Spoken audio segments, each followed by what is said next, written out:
Good evening and welcome to the Caldor Fire Evening Community Update. My name is Ryan Lubin, one of the information officers for Cal Fire Incident Management Team 6 here on the Caldor Fire. I'd like to start this evening to remind you guys we're going to give you a quick little update, answer some questions for you on the incident itself. We did have a trying day. There was a lot of changes throughout the incident, and firefighters are working hard and continuing out there to contain this fire as best as we can. So with that, I want to jump into some immediate changes that just happened on the fire. So effective immediately, we have some Amador County evacuation orders. South of Highway 88 along Amador-El Dorado County line, from Dufrene Road due east to Amador-Alpine County line, and from the Amador-Alpine County line north to Highway 88. For El Dorado County, so I'd like to start with some road closures. Highway 50 closure has been extended east to Sawmill Road. Highway 50 at Sawmill Road. Pioneer Trail at Elks Club. Elks Club at Highway 50. Highway 89 at the Highway 88 junction. Fallen Leaf at Tahoe Mountain.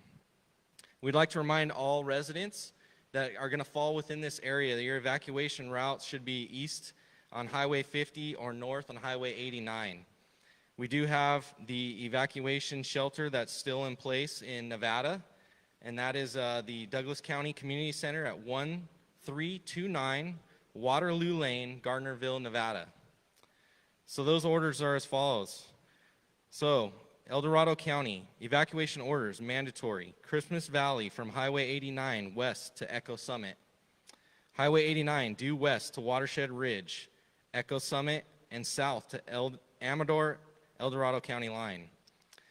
The area from Luther Pass Road north along El Dorado Alpine County line to Armstrong Pass. West from Armstrong Pass to Upper Apache at Myers. West on Upper Apache to Highway 50. West on Highway 50 to Highway 89. South on Highway 89 to the El Dorado Alpine County line. And this includes all homes on both sides of Highway 89. The area from Upper Apache Myers along Highway 89, Highway 50 to Elks Club Drive, east on Elks Club Drive to Pioneer Trail, extending due south to Upper Apache at Myers. This includes all homes off of Mandan, Apache, Ottawa, and Player. The area north on Highway 50 from Highway 89 to Sawmill Road, west on Sawmill Road to Angora Ridge, extending to the Echo Summit. And in Alpine County, Highway 89 south from Luther Pass Road to Pickett's Junction, Highway 88, west on Highway 88 to Kirkwood. So again, those are some new evacuation warnings and orders that were just issued just prior to this community meeting. And with that, I'm going to bring up our Operations Section Chief, Eric Schwab, for an update on the incident. Good evening, Eric Schwab, Operations Section Chief with Team 6. Obviously an active day with a lot of extreme rates of spread, critical fire movement causing additional evacuations. But I'll go all the way around the fire. Again, the bottom of the fire, the heel of the fire is still looking good. Division A is still looking good with tactical patrol. I do still have concerns with the forecasted wind that fire could spread into this unburnt island that we've been fighting so hard to keep fire out of. So that's why we're still diligently staffing in Division A. Division Delta, this on the west side of the fire, there's one little piece over here, a couple 100 acres in Butte Creek. It's this piece right here, Alpha Happy Valley and Butte Creek for the residents, that it just keeps slopping out of our dozer lines in there and keeps spreading. We re-engage, go direct attack on that. We've been doing that for 2 days, trying to get this piece burned in, and every day it stands up, makes slope runs up out of the Butte Creek to us. So heavily staffed in here.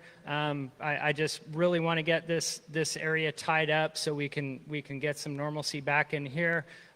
The one benefit with the wind, as this thing continues to do this, it burns back into cold black, but as it continues that southerly spread, every time it comes out, we end up in a firefight defending structures in that area.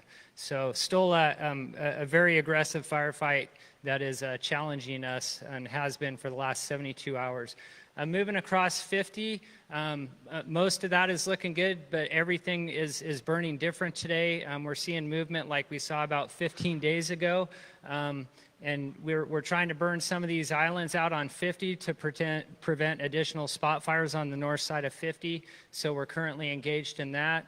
As we move up here towards the head of the fire, burning conditions for the last several days have allowed us to be in here trying to go direct on this fire. And direct attack is the method that we always try and take when we have that option, because one, it's the best alternative, it's the safest alternative for us as firefighters to be right on the fire's edge, and we take the smallest footprint, and it's advantageous to us. We've been in there boxing with the fire for literally the last 4 or 5 days, burning. It would spot over. We would burn it out again on the next line. And a couple days ago, I really felt we were turning the corner with it. And then today is about the clearest day that I've seen in the last couple weeks, with extremely low relative humidities. And today, to put it in perspective, we've been seeing about less than a half mile of movement in here on the fire's perimeter for the last couple weeks each day. And today, this has already moved about 2.5 miles on us, with no sign that it's starting to slow down. Therefore, we resort back to our number one priority: get people out of the way and protect life. The fire is currently on the north side of 50. It's spotted up. It's established on Ralston Ridge, burning in the rocks. And then down on the south side, we are literally doing some defensive firing around the ski resort right now, just taking the fire around the ski resort to make sure those structures aren't impacted. Since yesterday evening when I was up here in Strawberry, that's all we've been engaged in, is just burning above the structures along Highway 50 there to take the fire up and around and through town around those structures. Highway 50 is currently closed. Not only the road's closed, there's fire on both sides of that road, so it's impassable right now. As we move around, another area of the fire that is stood up today and challenged us is right here. We've been in there. We haven't been able to staff that for the last several days as adequately. I haven't been able to staff the entire fire adequately. But this area got caught in the wind, and it started to move, and it's burned aggressively all day, and it's about probably a mile from Highway 88. Our tactic is we're still maintaining this line right here, and we'll probably end up picking up. We're improving Highway 88 right now, and when I say improving it, I'm reducing the fuels along there so we can use that as a control point while looking for other options to get closer to it. I probably have 15 or 20 dozers doing that all along from Division L, Lima, up through here, up to Kirkwood. We're moving equipment into Kirkwood, doing structure prep. We ordered 25 strike teams of engines, 25 bulldozers, 25 hand crews. We've added divisions to increase our span of control, and as those resources filter in throughout tonight, we'll just be infiltrating this whole area throughout the night. The last piece we're working, when the wind blows like this, our primary modes are, one, hold on to what we have, so we don't want to lose anything that we already have black or we're trying to get turned black. So we'll work really hard to keep this piece here so we don't have 88 challenged in another area. Thank you.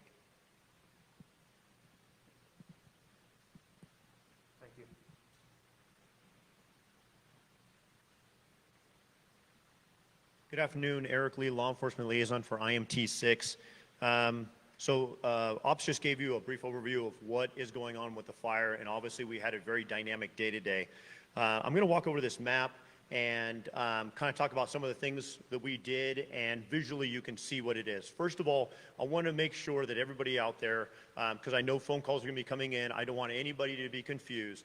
So I want to make sure everybody understands the difference between a warning and a mandatory evacuation, okay? So anything you see down in here in yellow along the map is a warning area. That means that you're in an area that you should be aware of what's going on around you. You should obtain and maintain situational awareness, and you should be monitoring news and stuff like that. You should start, if you feel you need to, preparing yourself. Should a mandatory evacuation be declared for your area, you're ready to leave that area. So you want to get things together like medication or things you might need and make sure that they are accessible to you, so if the time comes up and it's time for you to go because of a mandatory evacuation, you have that time. So again, yellow is just a warning. It's letting you know you need to be aware of what's going on with the fire. Try to keep yourself updated. When we're looking in this red zone area, that's the mandatory evacuation order, okay? The order mandates that you need to leave the area. Today, the fire was more aggressive than what was anticipated. So we had to go ahead and enact some mandatory evacuation orders. So if you see, it actually went into not only El Dorado County, but Alpine County as well, and it affected this portion here, Zone 20, and then you could see a warning was added to Zone 19. So I want to make sure folks understand that the Kirkwood resort right here is in a mandatory evacuation area. Okay, that is included in this. Also, what we did is we split the zones down here. Because the zones are so long, we did not see at this point a need to do a mandatory evacuation this far away if the fire moves in that direction a little bit. But what we did is we split the zone and made an area where we now have a mandatory evacuation up here and over here, just south of the 88 freeway. But down here, it's still in a warning. You just need to make sure you're aware of your area, okay? So again, this map, if they're zooming in for me, hopefully they are, it shows the area so that you can get a visual realization of what areas we're talking about, and you can start making your way out. Again, the ways you should travel would be up along 50 or up along 89. Thank you.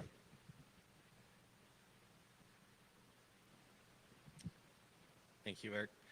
With that, I'd like to go ahead and bring up the Forest Supervisor, Jeff Marcellet, for some comments.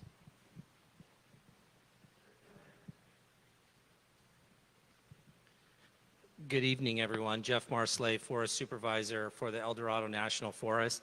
And I'm here alongside of Acting Forest Supervisor for the Lake Tahoe Basin Management Unit, Gwen Sanchez, and really in partnership, as you've heard me speak many times, with my agency administrator partner from CAL FIRE, Chief Mike Blankenheim.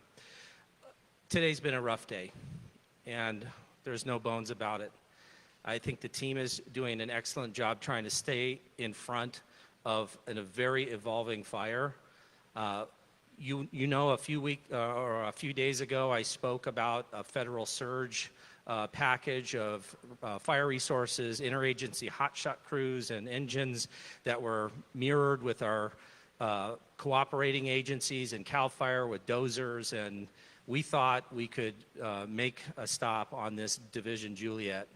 And today it let loose, and we have more predicted weather coming. So I just ask tonight that you heed the warnings, you pay close attention to the evolving nature of the warnings and the orders that the team issues. I think it's really critical that the public do what they can to be a part of an orderly evacuation. And we'll be here to answer questions and be available, but want to stress to you, again, the importance of following the guidance that the team from CAL FIRE and the Forest Service in unified command are issuing related to this latest evolution of this fire. So thank you very much, and back to you. Thank you, sir. With that, I'd like to go ahead and bring back up our Ops Section Chief, Eric Schwab, to answer some of the questions that were submitted about the fire itself.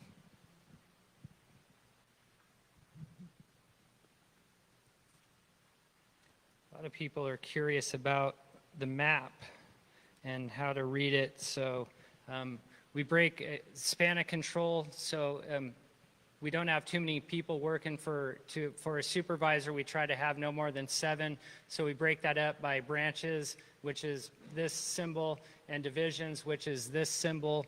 So within the branch, there's divisions, and those folks call the branch director when they need something, and then the branch directors call me. Otherwise, I think we're going to be up to like 17 divisions, and I my brain, I just can't have that many people calling me and be productive. So that's how that's broken up. As far as lines and stuff go, all the X's are dozer line black X's or dozer lines that we put in. The shaded gray ones are proposed dozer lines. Then we have hand lines. We have symbols for everything.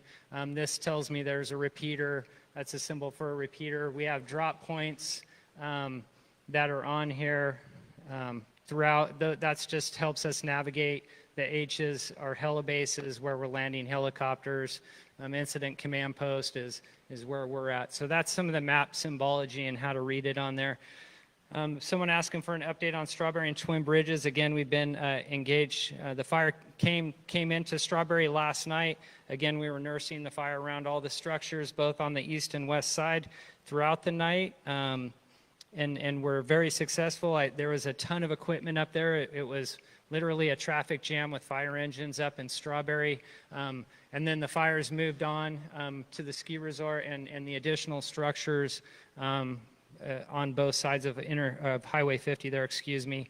And we're actively engaged. We're not actively trying to control the fire right now. We are in a defensive mode, just trying to do structure defense up there. And again, bringing more equipment in there to do more structure defense and structure prep even further out away from this incident. Someone's mentioned Echo Lake has accessibility issues. How are we doing that? We're walking fire hoses in. If you went up 50 right now along several of the tracks, we're just laying fire hoses in right to Highway 50 where we park the apparatus, and we'll drag hose physically into people's houses and charge those lines when we need them and utilize them that way. So that is how we're getting in there. And last question, are we doing burning operations during the wind event? Typically, no. We don't like to burn in heavy wind unless the wind's in our favor. But if we have to do defensive firing operations to defend homes, to save lives, we will. But typically, like I said, in a 40-mile-an-hour wind, we don't want to put fire on the ground. So thank you. Thank you, Chief. One of the questions that came up was, how do I check if my property is damaged? We did post a link in the Facebook Live. But also, I will give you the Linktree web address.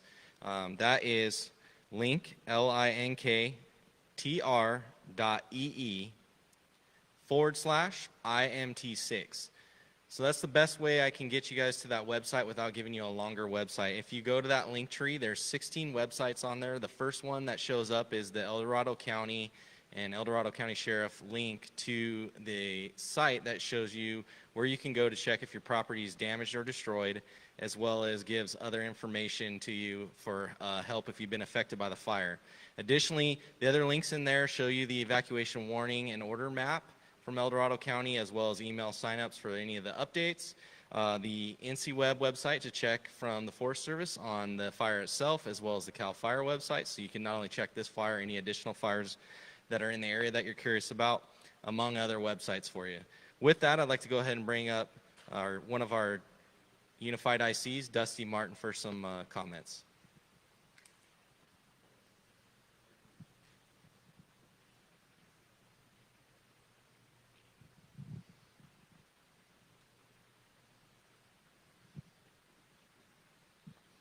Good evening. My name is Dusty Martin. I'm one of the Unified Incident Commanders. Standing beside me are my partners as we go through a challenging and difficult day today. All of our agencies are represented, and all of our agencies have been in close communication and coordination to get additional resources and to keep moving forward with this incident. There's been numerous questions about resources. One thing to understand is that there is many other fires going in the state, just not in the north, but also in the southern part of the state. We're all competing for the same resources. We have placed a very large order for resources to come in and assist the Caldor incident with the new spread of the incident. Please heed to all the evacuation orders that have been placed. If you're in an order, please leave the area. If you're in a warning, please make sure you are ready to leave if that turns into an order. We are working constantly and tirelessly daily to see a mitigation to this incident. Each and every one of these agencies here, we are all working together to see that to an end. Each of us play an integral part. We have talked throughout the last couple weeks of small wins, and some days we get the fire outpaces where we are. Today we didn't have a lot of wind on the fire, and it's gotten up and ran pretty good. With that is what's caused the additional evacuations. I want to ensure you that all of us standing here will stay engaged and continually be engaged to see this incident to mitigation. We do have additional resources coming in and additional personnel to help us with some of the span of control issues that Chief Swab talked about. With that, please stay on our social media accounts. With the press releases that are coming out, pay attention for changing information. We have one heck of a firefight going on today and will be for the next couple of days. We are trying to get the information to each and every one of you as soon as we can. And as we do, we will push it out to every platform. With that, thank you and have a great night.